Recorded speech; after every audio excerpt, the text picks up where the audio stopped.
Welcome to mechanical engineering Tamil. இன்னைக்கு நம்ம என்ன இதை பற்றி பார்க்க போகிறோம் அப்படின்னு பார்த்தீங்கன்னா, ரஃப்யூஸ்க்கு ஏற்ற சிறந்த ஒரு 5 பைக். அதாவது நான் தொடர்ந்து பைக்கை பயன்படுத்திட்டே இருப்பேன் அப்படின்றவங்களுக்கான ஒரு சிறந்த 5 பைக்கை பற்றி தான் நம்ம இந்த வீடியோவில் பார்க்க போகிறோம். உங்களுக்கு இதை பற்றி தெரிஞ்சுக்கணுமா? வாங்க பார்க்கலாம். அதுக்கு முன்னாடி நீங்கள் இன்னும் நம்ம சேனல் சப்ஸ்கிரைப் பண்ணலன்னா அந்த ரெட் கலர் பட்டனை ப்ரெஸ் பண்ணி சப்ஸ்கிரைப் பண்ணிக்கோங்க. கூடவே அந்த பெல் பட்டனையும் ப்ரெஸ் பண்ணிக்கோங்க. நம்ம சேனல் என்ன வீடியோஸ் போட்டாலும் உங்களுக்கு உடனுக்குடன் அப்டேட்ஸ் வந்துக்கிட்டே இருக்கும்.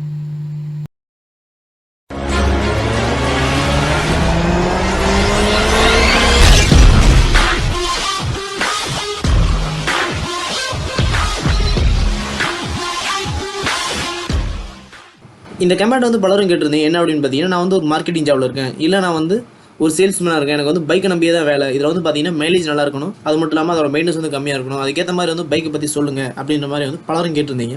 அவங்களுக்கான ஒரு வீடியோ அப்படின்னு சொல்லலாம். முதல்ல இந்த மாதிரி பயன்பாட்டுக்கு ஏற்ற பைக் அப்படின்னு பார்த்தீங்கன்னா, இதில் வந்து சில விஷயங்கள் வந்து முக்கியமாக நம்ம கருதணும். என்ன அப்படின்னு பார்த்தீங்கன்னா, முதல் விஷயம் வந்து மைலேஜ் அப்படிங்கிறது வந்து ரொம்ப முக்கியமான விஷயம் அப்படின்னு சொல்லலாம். காரணம் என்ன அப்படின்னு பார்த்தீங்கன்னா, இந்த பைக்கை நம்ம தொடர்ந்து பயன்படுத்தும் போது மைலேஜ் அப்படிங்கிறது வந்து ரொம்ப ஒரு முக்கியமான விஷயமாகவே இருக்கும். அடுத்த விஷயம் என்னன்னு பார்த்தீங்கன்னா மெயின்டெனன்ஸ். ஏன்னா வந்து எவ்வளோ குவாலிட்டியான பொருளாக இருந்தாலும் நம்ம தொடர்ந்து பயன்படுத்திட்டே இருந்தோம் அப்படின்னா அது வந்து ஒரு கட்டத்தில் வந்து டேமேஜ் ஆக தான் செய்யும். அந்த மாதிரி சமயங்கள் வந்து நம்ம வண்டியோட பார்ட்ஸ் மாற்றும் போது அந்த வண்டியோட பார்ட்ஸோட விலை வந்து கொஞ்சம் கம்மியாக இருந்தால் வந்து ரொம்பவே நல்லதாக இருக்கும். அடுத்த விஷயம் என்ன அப்படின்னு பார்த்தீங்கன்னா, அந்த வண்டியோட பர்ஃபார்மன்ஸ் அப்படின்னு பார்க்கும்போது வந்து ரொம்ப அதிகமாக இல்லைனாலும் வந்து ஓரளவுக்காக வந்து பர்ஃபார்மன்ஸ் இருக்கணும். அதாவது வந்து ஃபார் எக்ஸாம்பிள் வந்து ஏதாவது லோடு வச்சு எடுத்துகிட்டு போனால் கூட அதை இழுக்கிற அளவுக்காக வந்து அந்த வண்டிக்கு வந்து ஒரு திறன் இருக்கணும் அப்படின்ற மாதிரி வந்து எதிர்பார்ப்பாங்க. இதெல்லாம் சேர்ந்த மாதிரி ஒரு சிறந்த 5 பைக்ஸை பற்றி நம்ம இந்த வீடியோவில் பார்க்க போகிறோம். இதில் 5வது பார்க்க போகிற பைக் எதை பற்றி அப்படின்னு பார்த்தீங்கன்னா, ஹோண்டா ஷைன் எஸ்பி. ஹோண்டா பொறுத்தவரை வந்து அதிகமாக விற்பனையாகக்கூடிய பைக் வரிசையில் வந்து பார்த்தீங்கன்னா இந்த ஹோண்டா ஷைன் பைக்ஸ் இருக்குது அப்படின்னு சொல்லலாம். இந்த ஹோண்டா ஷைன் பொறுத்தவரை வந்து ஹோண்டா ஷைன் அப்படின்ற ஒரு பைக் இருக்குது, இன்னொன்று வந்து பார்த்தீங்கன்னா ஹோண்டா ஷைன் எஸ்பி. இந்த 2 பைக்கை கம்பேர் பண்ணும்போது இந்த ஹோண்டா ஷைன் எஸ்பி அப்படின்ற பைக் வந்து கொஞ்சம் நல்லா இருக்குது அப்படின்னு சொல்லலாம். இந்த ஹோண்டா ஷைன் எஸ்பி அப்படின்ற பைக்கை பார்த்தோம் அப்படின்னா இது வந்து 125 சிசி பைக். இதில் வந்து பார்த்தீங்கன்னா சிங்கிள் சிலிண்டர் ஏர் கூல்ட் இன்ஜின் வந்து கொடுத்துருக்காங்க. இந்த பைக்கை பொறுத்தவரை வந்து பார்த்தீங்கன்னா பிஎஸ்பி அப்புறம் டார்க் அப்படின்னு பார்க்கும்போது 10.14 பிஎஸ்பி கொடுத்துருக்காங்க. இதில் வந்து பார்த்தீங்கன்னா டார்க் அப்படின்னு பார்த்தோம் அப்படின்னா 10.3 Nm டார்க் வந்து கொடுத்துருக்காங்க. இந்த பைக்கில் வந்து மைலேஜ் அப்படின்னு எடுத்துக்கிட்டால் கூட 55லேருந்து 60 நம்ம கண்டிப்பாக மைலேஜ் எதிர்பார்க்கலாம். சிலலாம் வந்து பார்த்தீங்கன்னா அது 60 மேலேயும் கூட மைலேஜ் தருது அப்படின்ற மாதிரி வந்து சொல்கிறாங்க. அடுத்து இந்த வண்டியோட வெயிட் அப்படின்னு பார்த்தீங்கன்னா 123 கிலோகிராம் வந்து வண்டியோட வெயிட் வருது. அடுத்து வண்டியோட ஃபியூல் டேங்க் கெப்பாசிட்டி அப்படின்னு பார்த்தீங்கன்னா இதில் வந்து 10.5 லிட்டர் வந்து ஃபியூல் டேங்க் கெப்பாசிட்டி கொடுக்குறாங்க. அடுத்து ஃபியூல் டெலிவரி அப்படின்னு பார்த்தீங்கன்னா கார்பரேட்டர் தான். அடுத்து வண்டியோட கியர்ஸ் அப்படின்னு பார்க்கும்போது இதில் 5 ஸ்பீட் டிரான்ஸ்மிஷன், அதாவது வந்து 5 கியர்ஸ் வந்து வண்டியில் கொடுத்துருக்காங்க. அடுத்து வண்டியோட வீல் மற்றும் டயர் பற்றி பார்த்தோம் அப்படின்னா இதில் வந்து 18 இன்ச் அலாய் வீல் கொடுத்துருக்காங்க, டியூப்லெஸ் டயர் தான். அடுத்து வண்டியோட பிரேக்கிங் அப்படின்னு பார்க்கும்போது 2 வீலுமே வந்து ட்ரம் பிரேக் வச்ச மாதிரி ஒரு வேரியன்ட் இருக்குது. இன்னொன்று வந்து பார்த்தீங்கன்னா front wheel disc, rear wheel drum அப்படின்ற மாதிரி வந்து இன்னொரு வேரியன்ட் வந்து அவைலபிளாக இருக்குது. இதில் சிபிஎஸ் ஆப்ஷன் வந்து கொடுத்துருக்காங்க. அடுத்து இதோட சஸ்பென்ஷன் பற்றி பார்த்தோம் அப்படின்னா ஃப்ரண்ட் வீல் வந்து டெலஸ்கோபிக்கும், ரேர் வீல் வந்து பார்த்தீங்கன்னா ஸ்ப்ரிங் லோடர் ஹைட்ராலிக் ஷாக் அப்சர்வரும் கொடுத்துருக்காங்க. அடுத்து இந்த வண்டியோட ஹெட்லைட் மற்றும் டெய்லைட் பற்றி பார்த்தோம் அப்படின்னா ஹெட்லைட் வந்து ஆலஜம்ல கொடுத்துருக்காங்க, டெய்லைட் வந்து பார்த்தீங்கன்னா எல்இ லைட் வந்து கொடுத்துருக்காங்க. அடுத்து வண்டியோட டாப் ஸ்பீட் அப்படின்னு பார்க்கும்போது 100 km/h போக அப்படின்ற மாதிரி சொல்லியிருக்காங்க. அடுத்து இந்த வண்டியோட விலை அப்படின்னு பார்த்தீங்கன்னா சென்னையோட ஆன் ரோட் பிரைஸ்க்கு வந்து 70,000லேருந்து 75,000 வரைக்கும் கூட இந்த வண்டியோட விலை வந்து வருது. அடுத்து நம்ம 4வது வந்து எந்த பைக்கை பற்றி பார்க்க போகிறோம் அப்படின்னு பார்த்தீங்கன்னா ஹீரோ சூப்பர் ஸ்ப்ளெண்டர்.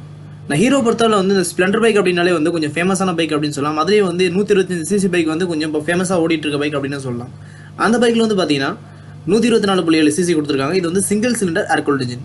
இதோட மைலேஜ் அப்படின்னு எடுத்துக்கிட்டோம் அப்படின்னால வந்து 60 வரையும் நம்ம மைலேஜ் கண்டிப்பாக எதிர்பார்க்கலாம். அடுத்து இந்த வண்டியோட மெயின்டெனன்ஸ் அப்படின்னு பார்த்தோம்னால வந்து ரொம்பவே கம்மி அப்படின்னு சொல்லலாம். அடுத்து இந்த வண்டியோட பிஎஸ்பி மற்றும் டார்க் பற்றி பார்த்தோம்னா இதில் 9.1 பிஎஸ்பி கொடுத்துருக்காங்க. டார்க் அப்படின்னு பார்த்தீங்கன்னா 10.35 Nm டார்க் வந்து கொடுத்துருக்காங்க.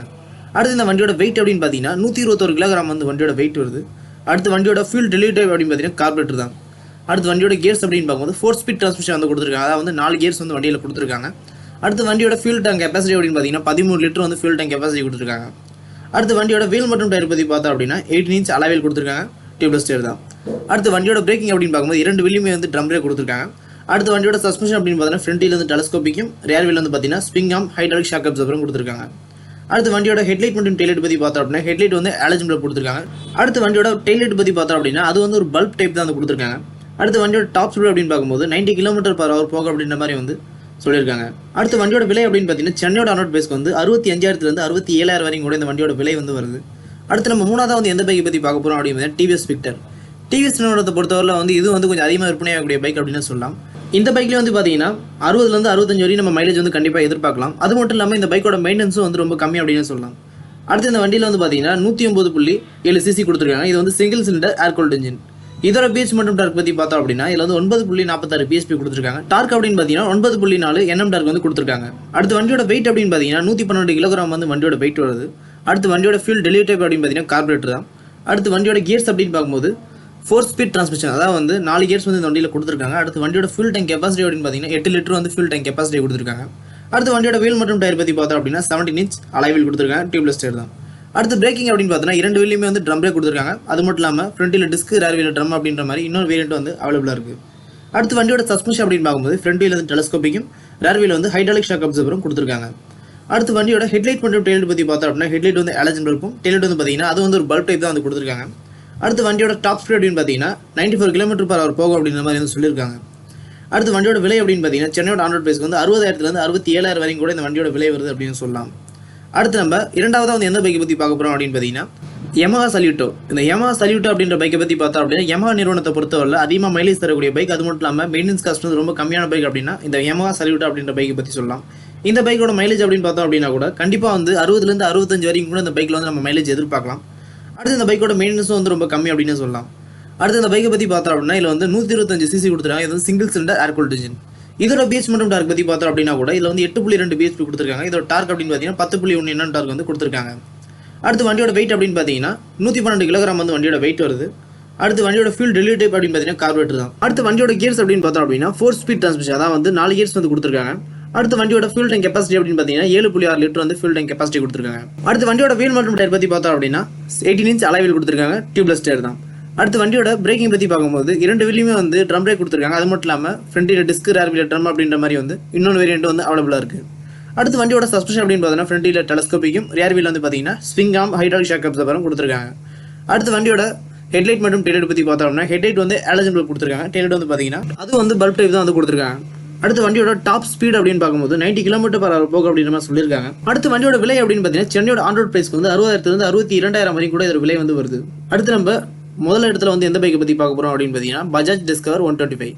இந்த பைக்கை பற்றி பார்த்தோம் அப்படின்னா பஜாஜ்லேயே வந்து கொஞ்சம் மைலேஜ் மற்றும் பர்ஃபார்மன்ஸ் கொடுக்கக்கூடிய பைக் அப்படின்னு பார்த்தீங்கன்னா இந்த பஜாஜ் டிஸ்கவர் 125 cc பைக்கை சொல்லலாம். இந்த பைக்கை பற்றி பார்த்தோம் அப்படின்னா இதில் மைலேஜ் அப்படின்னு பார்க்கும்போது ஒரு 60 வரைக்கும் கூட நம்ம இதில் மைலேஜ் எதிர்பார்க்கலாம். அடுத்து இந்த பைக்கோட இன்ஜின் படி பார்த்தோம் அப்படின்னா இதில் வந்து 124 cc கொடுத்துருக்காங்க. இது வந்து சிங்கிள் சிலிண்டர் ஏர் கூல்ட் இன்ஜின். இதோட பிஹெச் மற்றும் டார்க் பற்றி பார்த்தோம் அப்படின்னா 10.8 bhp கொடுத்துருக்காங்க. டார்க் அப்படின்னு பார்த்தீங்கன்னா 11 Nm டார்க் வந்து கொடுத்துருக்காங்க. அடுத்து வண்டியோட வெயிட் அப்படின்னு பார்த்தீங்கன்னா 120 kg வந்து வண்டியோட வெயிட் வருது. அடுத்து வண்டியோட ஃபியூல் டெலிவரி டைப் அப்படின்னு பார்த்தீங்கன்னா கார்பரேட்டர் தான். அடுத்து வண்டியோட கியர்ஸ் அப்படின்னு பார்க்கும்போது 5 ஸ்பீட் டிரான்ஸ்மிஷன், அதாவது வந்து 5 கியர்ஸ் வந்து வண்டியில் கொடுத்துருக்காங்க. அடுத்து வண்டியோட ஃபியூல் டேங்க் கெப்பாசிட்டி அப்படின்னு பார்த்தீங்கன்னா 8 லிட்டர் வந்து ஃபியூல் டேங்க் கெப்பாசிட்டி கொடுத்துருக்காங்க. அடுத்து வண்டியோட வீல் மற்றும் டயர் பற்றி பார்த்தோம் அப்படின்னா இதில் 17 இன்ச் அலாய் வீல் கொடுத்துருக்காங்க, டியூப்லெஸ் டயர் தான். அடுத்து வண்டியோட பிரேக்கிங் அப்படின்னு பார்க்கும்போது 2 வீலையுமே வந்து ட்ரம் பிரேக் கொடுத்துருக்காங்க. அது மட்டும் இல்லாமல் ஃப்ரண்ட்டில் டிஸ்க், ரேர் வீல் ட்ரம் அப்படின்ற மாதிரி இன்னொரு வேரியன்ட் வந்து அவைலபிளாக இருக்குது. அடுத்து வண்டியோட சஸ்பென்ஷன் பற்றி பார்த்தோம் அப்படின்னா ஃப்ரண்ட்டில் வந்து டெலஸ்கோப்பிக்கும், ரேர் வீல் வந்து பார்த்தீங்கன்னா நைட்ராக் ஷாக் அப்சர்வரும் கொடுத்துருக்காங்க. அடுத்து வண்டியோட ஹெட்லைட் மற்றும் டெயிலைட் பற்றி பார்த்தோம் அப்படின்னா ஹெட்லைட் வந்து ஹாலஜன் பல்ப் கொடுத்துருக்காங்க, டெயிலைட் வந்து பார்த்தீங்கன்னா அது வந்து ஒரு பல்ப் டைப் தான் வந்து கொடுத்துருக்காங்க. அடுத்து வண்டியோட டாப் ஸ்பீட் அப்படின்னு பார்க்கும்போது 100 km/h போகும் அப்படின்ற மாதிரி சொல்லியிருக்காங்க. அடுத்து இதோட விலை அப்படின்னு பார்த்தீங்கன்னா சென்னையோட ஆன் ரோட் பிரைஸ்க்கு வந்து 58,000 62,000 வரைக்கும் கூட இந்த வண்டியோட விலை வருது அப்படின்னு சொல்லலாம். உங்களுக்கு இந்த தகவல் வந்து ஒரு பயனுள்ள தகவல் இருக்கு அப்படின்னு நினைக்கிறேன். இதே மாதிரி மேலும் பல தகவல் நம்ம தமிழ் மூலம் தெரிஞ்சுமா சேனலை சப்ஸ்கிரைப் பண்ணுங்கள், லைக் பண்ணுங்கள், ஷேர் பண்ணுங்கள். நன்றி, வணக்கம்.